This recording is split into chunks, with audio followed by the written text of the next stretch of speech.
आता पाहूया महत्त्वाच्या 25 बातम्या। राजू पारवे आज शिंदे गटात प्रवेश करण्याची शक्यता। राजू पारवे रामटेकमधून उमेदवार असण्याची शक्यता।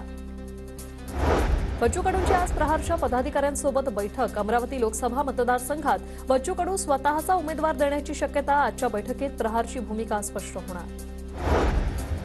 मतदानापुरताच प्रहारला गृहीत धरलं जातं, त्याचा बदला घेतला पाहिजे। वेळ पडल्यास महायुतीतून बाहेर पडू, बच्चू कडूंचं वक्तव्य।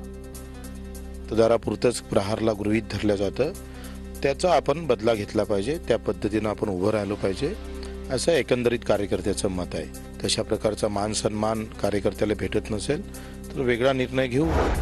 चंद्रपूर लोकसभेचा पेच अद्यापही कायम। विजय वडेट्टीवार लोकसभा लढण्यास फारसे इच्छुक नाहीत। वडेट्टीवार यांची मुलगी शिवानीसाठी ते आग्रही आहेत। सध्या विजय वडेट्टीवार आणि शिवानी दिल्लीत तळ ठोकून आहेत। यवतमाळच्या पदाधिकारी कार्यकर्त्यांसोबत भावना गवळींची बैठक। आगामी लोकसभा निवडणुकीत प्रचार यंत्रणा राबवण्याबाबत बैठक। सांगलीच्या जागेवरून ठाकरे गट आणि काँग्रेसमध्ये नाराजी वाढली। मिरजेतील उद्धव ठाकरेंच्या मेळाव्याला काँग्रेसकडून न जाण्याचा निर्णय। छत्रपती संभाजीनगरच्या जागेवरून आता भाजपमध्येच रस्सीखेच। अतुल सावे यांच्याकडून तिकीट मिळवण्यासाठी प्रयत्न सुरू, तर भागवत कराड यांच्याकडून यापूर्वीच उमेदवारीसाठी लॉबिंग। शिवतारे 2 दिवसांनी पुन्हा मुख्यमंत्र्यांशी चर्चा करणार। पुन्हा विजय शिवतारे आणि मुख्यमंत्र्यांची बैठक होणार।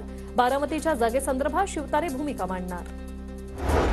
शरद पवारांबद्दल बोलताना अजित पवारांचा तोल सुटला। अजित पवार संवेदनशील असल्याने त्यांना आता पश्चाताप झाला असेल। शरद पवारांच्या बहीण सरोज पाटलांचं वक्तव्य।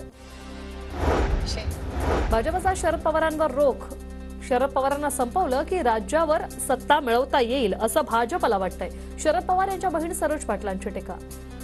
बीजेपीचा रोग सगळा शरद पवार होणार आहे।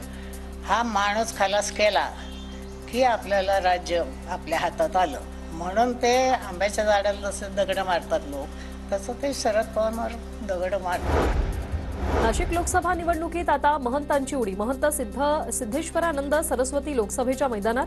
त्र्यंबकेश्वर मधून 10 आखाड्यातून महंत सिद्धेश्वरानंद उमेदवार। पंढरपूर तालुक्यातील कवठाळी आणि गोपाळपूर गावात मराठा आंदोलक आक्रमक। गावभेटी दरम्यान प्रणिती शिंदेंच्या बैठकीत मराठा आंदोलकांकडून 1 मराठा लाख मराठाच्या घोषणा। बारामतीत उद्या 2 व्यापारी मेळाव्यांचं आयोजन। दोन्ही व्यापारी मेळाव्यांना शरद पवार उपस्थित राहणार। राजकीय पक्षांचे बॅनर 24 तासात हटवा। केंद्रीय निवडणूक आयोगाचे आदेश। आज संध्याकाळपर्यंत सर्व राज्यांना याबाबतचा अहवाल निवडणूक आयोगाकडे सादर करावा लागणार। किशोरी पेडणेकरांना 18 एप्रिलपर्यंत दिलासा कायम। पेडणेकरांनी दिलाशासाठी हायकोर्टात याचिका दाखल केली होती। पेडणेकरांवर कोरोना काळात बॉडी बॅग घोटाळ्याचा आरोप।